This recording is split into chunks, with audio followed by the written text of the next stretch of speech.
Right, let's turn back now to Taiwan, where voters are soon to cast their ballots in landmark presidential and parliamentary elections.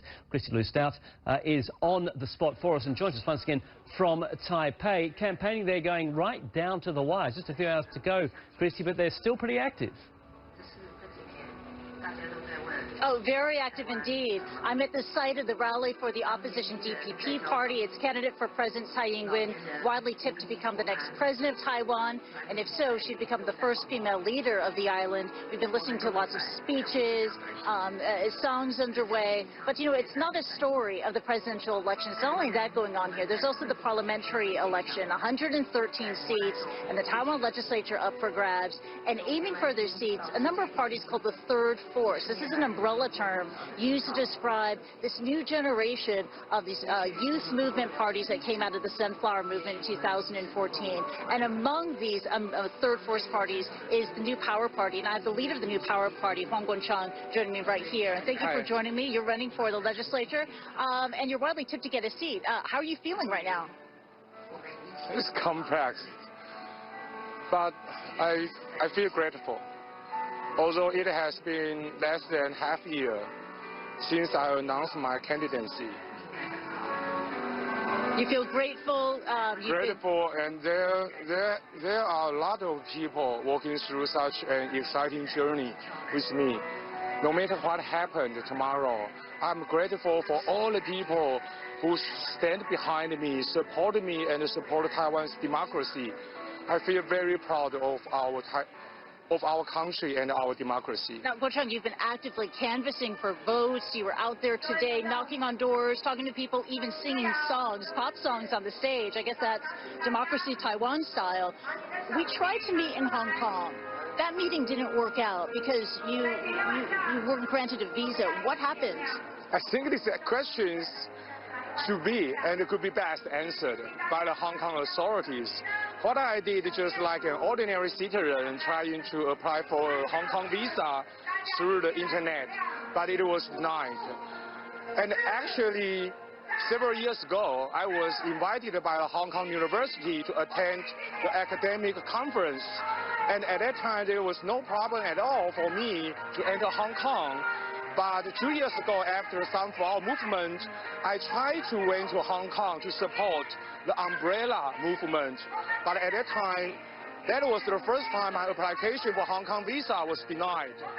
And this time I got the invitation from CNN. I felt so excited. I do want to go to Hong Kong. But your application was denied, and we did ask, and we asked the Hong Kong government, but they said that they can't comment on individual cases. But I understand that here in Taiwan, a lot of people are actively looking at what's going on in Hong Kong. The case of you trying to get a visa, that apparently being denied, looking at the case of the missing booksellers. When people in Taiwan look at the situation in Hong Kong, how does it make people here feel about their relationship they want with China? First, let me start by emphasizing Taiwanese people are very peaceful. We definitely want a peaceful relationship with mainland China. But that doesn't necessarily mean we have to sacrifice our way of life and our democracy. I hope the international community can understand and respect Taiwanese people's will to decide our own future. I hope China can respect and understand that as well. There's a perception out there that the Sunflower Movement, the youth movement, is also an anti-China movement in Taiwan. Is it an anti-China movement? I don't see that as an anti-China movement. That is more pro-democracy. We want to uphold our constitutional democracy and our rule of law. That is the biggest rationale behind the whole Sunflower Movement. Although China plays a role in that because China trying to ruin our democracy and trying to tell Taiwanese people, marry us or I will shoot you.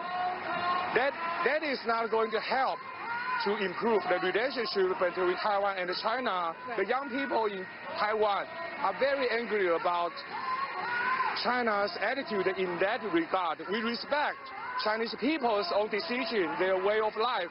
We hope the Chinese people, especially the Communist Party, can respect our will and our democracy as well. All right, well, Huang Guochang, leader of the People's New Power Party, many thanks indeed for joining us here in CNN. My pleasure. Very and nice. Thank you for sharing your Thank thoughts you for with us. coming to Taiwan to allow the world to see our democracy. Thank you. And Andrew, as you heard from Guochang just then, as China is no doubt closely watching the election here in Taiwan, the people in Taiwan are closely watching events in Hong Kong and also closely watching events in mainland China.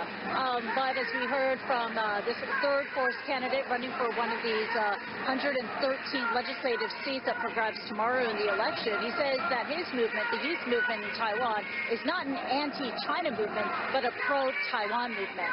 Back to you.